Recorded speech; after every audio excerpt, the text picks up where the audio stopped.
युधिष्ठिर ने कहा, श्री कृष्ण, मैंने विजया एकादशी का महात्म्य, जो महान फल देने वाला है, सुन लिया। अब फागुन शुक्ल पक्ष की एकादशी का नाम और महात्म्य बताने की कृपा कीजिए। भगवान श्री कृष्ण बोले, महाभाग धर्मनंदन, तुम्हें इस समय वह प्रसंग सुनाता हूँ जिसे राजा मानधाता के पूछने पर महात्मा वशिष्ठ ने कहा था। फागुन शुक्ल पक्ष की एकादशी का नाम आमलकी है। इसका पवित्र व्रत विष्णु लोक की प्राप्ति कराने वाला है।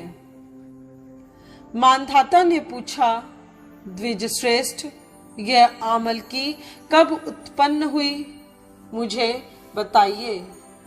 वशिष्ठ जी ने कहा, महाभाग, पृथ्वी पर आमलकी की उत्पत्ति किस प्रकार हुई, यह बताता हूँ।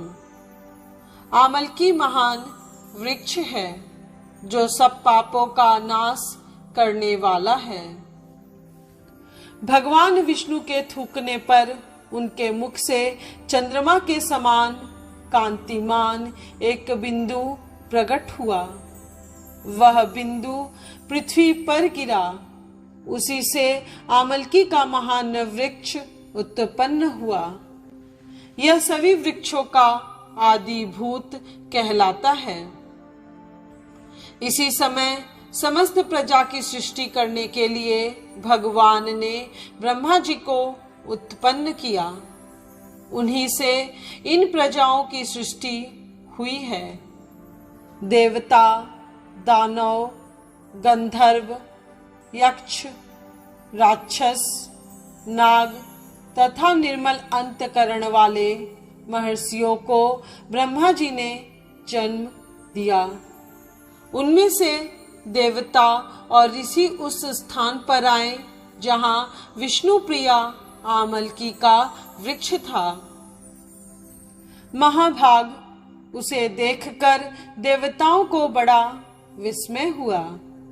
वे एक दूसरे पर दृष्टिपात करते हुए उत्कंठा पूर्वक उस वृक्ष की ओर देखने लगे और खड़े खड़े सोचने लगे कि पाकर आदि वृक्ष तो पूर्वकल्प की ही भांति हैं, जो सब के सब हमारे परिचित हैं, किंतु इस वृक्ष को हम नहीं जानते।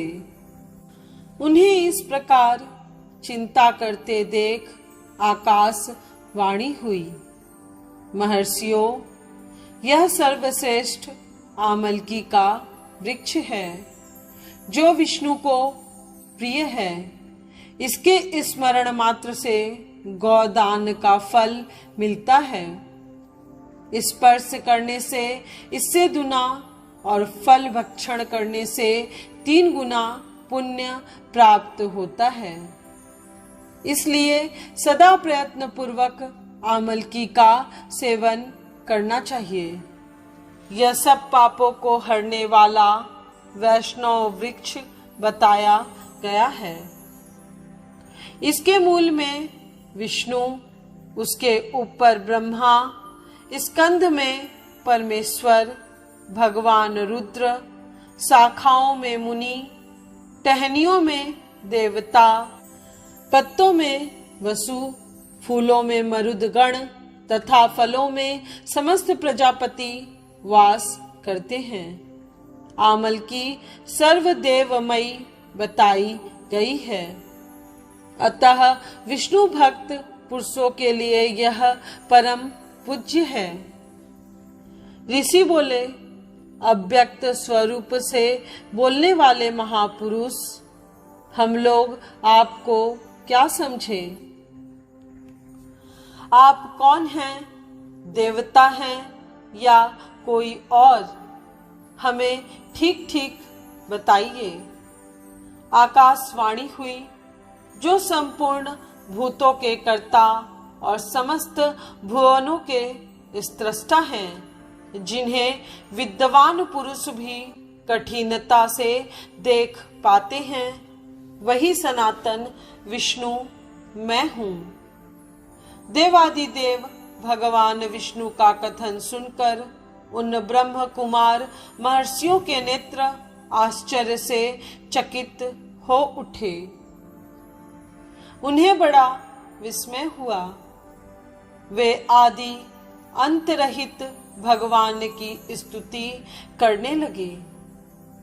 ऋषि बोले, संपूर्ण भूतों के आत्मभूत आत्मा एवं परमात्मा को नमस्कार है।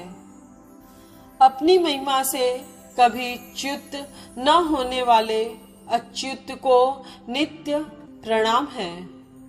अंतरहित परमेश्वर को बारंबार प्रणाम है।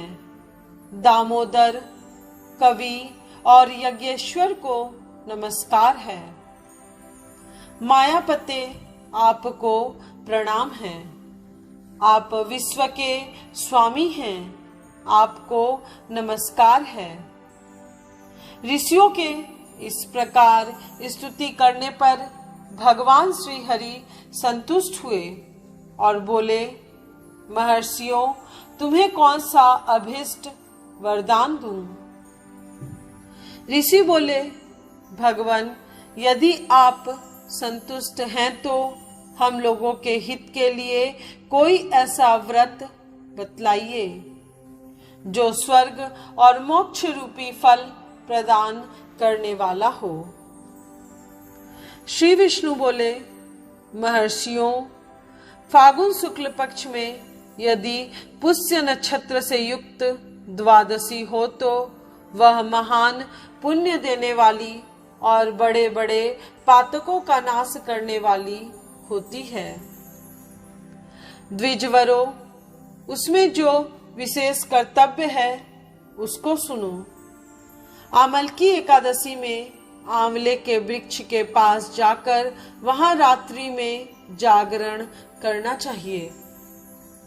इससे मनुष्य सब पापों से छूट जाता है और सहस्त्र गौदानों का फल प्राप्त करता है। विप्रगण, यह व्रतों में उत्तम व्रत है जिसे मैंने तुम लोगों को बताया है। ऋषि बोले, भगवान, इस व्रत की विधि बतलाइए, यह कैसे पूर्ण होता है? इसके देवता, नमस्कार और मंत्र कौन से बताए गए हैं? उस समय स्नान और दान कैसे किया जाता है? पूजन की कौन सी विधि है तथा उसके लिए मंत्र क्या है? इन सब बातों का यथार्थ रूप से वर्णन कीजिए। भगवान विष्णु ने कहा, द्विजवरो, इस व्रत की जो उत्तम विधि है उसको श्रवण करो।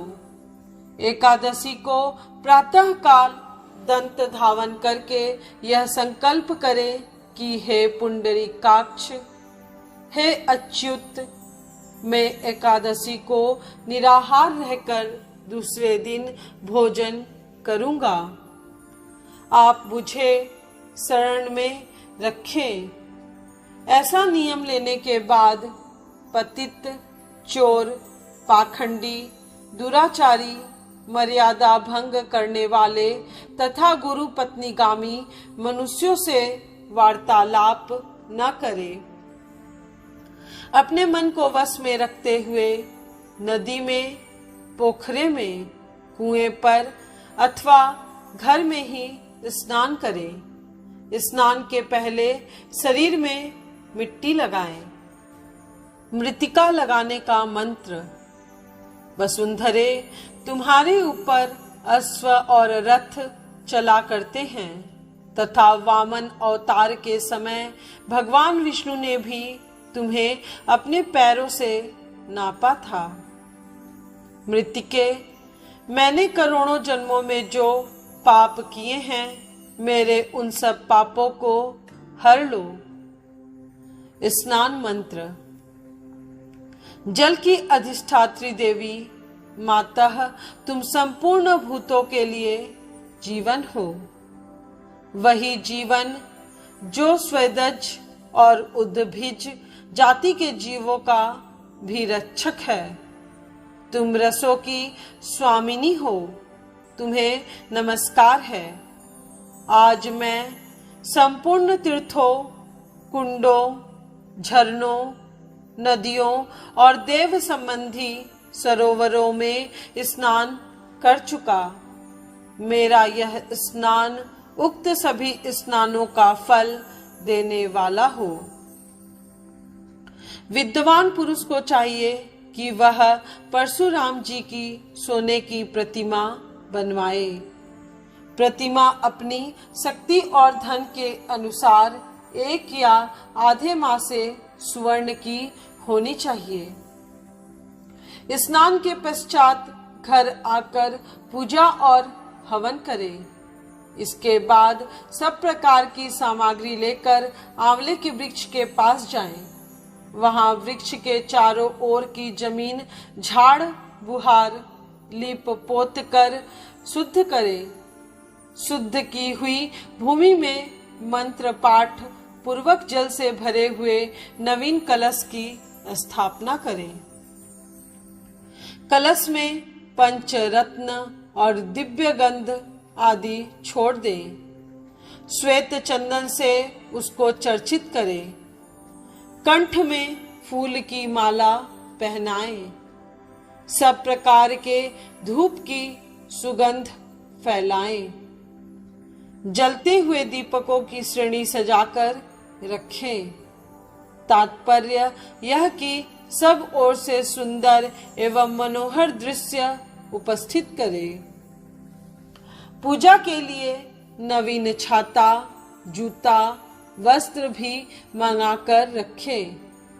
कलश के ऊपर एक पात्र रखकर उसे दिव्य खिलों से भर दें। फिर उसके ऊपर स्वर्ण में परशुराम जी की स्थापना करें।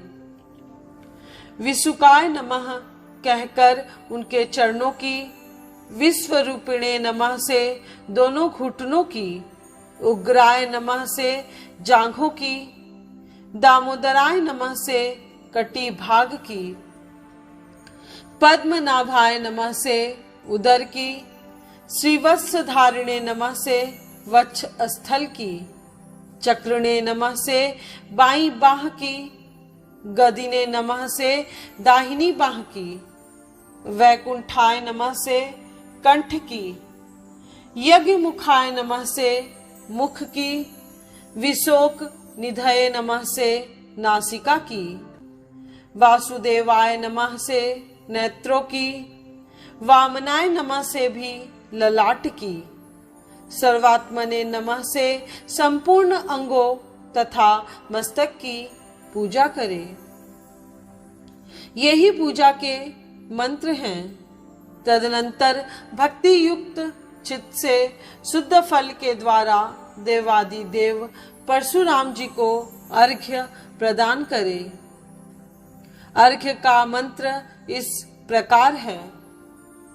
देव देवेश्वर जमदग्नि नंदन श्री विष्णु स्वरूप परशुराम जी, आपको नमस्कार है, नमस्कार है।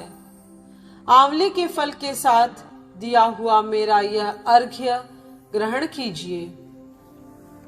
तदनंतर भक्ति युक्त चित्त से जागरण करें।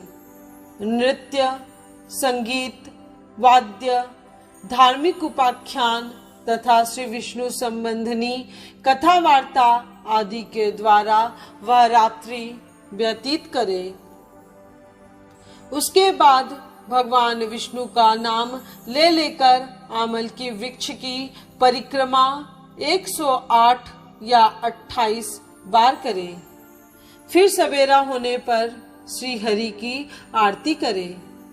ब्राह्मण की पूजा करके वहां की सब सामग्री उसे निवेदन कर दें।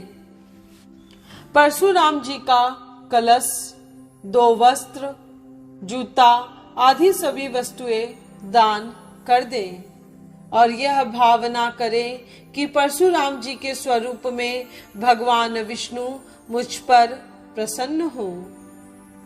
तत्पश्चात आमलकी का स्पर्श करके उसकी प्रदक्षिणा करें और स्नान करने के बाद विधि पूर्वक ब्राह्मणों को भोजन कराएं।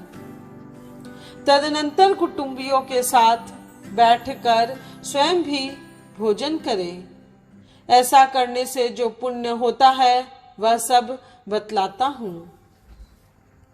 संपूर्ण तीर्थों के सेवन से जो पुण्य प्राप्त होता है तथा सब प्रकार के दान देने से जो फल मिलता है वह सब उपर्युक्त विधि के पालन से सुलभ होता है।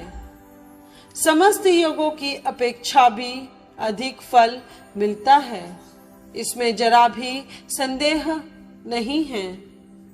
यह व्रत सब व्रतों में उत्तम है, जिसका मैंने तुमसे पूरा पूरा वर्णन किया है। वशिष्ठ जी कहते हैं, महाराज, इतना कहकर देवेश्वर भगवान विष्णु वही अंतर्ध्यान हो गए। तत्पश्चात उन समस्त महर्षियों ने उक्त व्रत का पूर्ण रूप से पालन किया।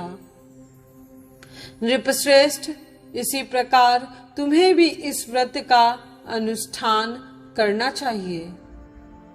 भगवान श्री कृष्ण कहते हैं, युधिष्ठिर, यह दुर्धर्ष व्रत मनुष्य को सब पापों से मुक्त करने वाला है। आज की इस कथा में बस इतना ही। इसके बाद क्या हुआ यह जानने के लिए कृपया आप पद्म पुराण के उत्तरखंड के अध्याय 166 को अवश्य सुनिएगा, जिसमें चैत्र मास की पाप मोचनी तथा कामदा एकादशी के महात्म्य का वर्णन किया गया है। यदि आप आज पहली बार मेरे चैनल पर पद्म पुराण की कथा सुन रहे हैं तो आप सभी से विनम्र निवेदन है कि इसके पहले के भी सभी अध्याय जरूर सुनिएगा। अगर आज का वीडियो आपको पसंद आया हो तो वीडियो को लाइक करें और सभी रिश्तेदारों और भाई बंधुओं के साथ शेयर करें। साथ ही चैनल को सब्सक्राइब करके बेल आइकन को प्रेस करना मत भूलिएगा, जिससे इस चैनल पर अपलोड होने वाले सभी वीडियो की नोटिफिकेशन आपको समय पर मिल सके।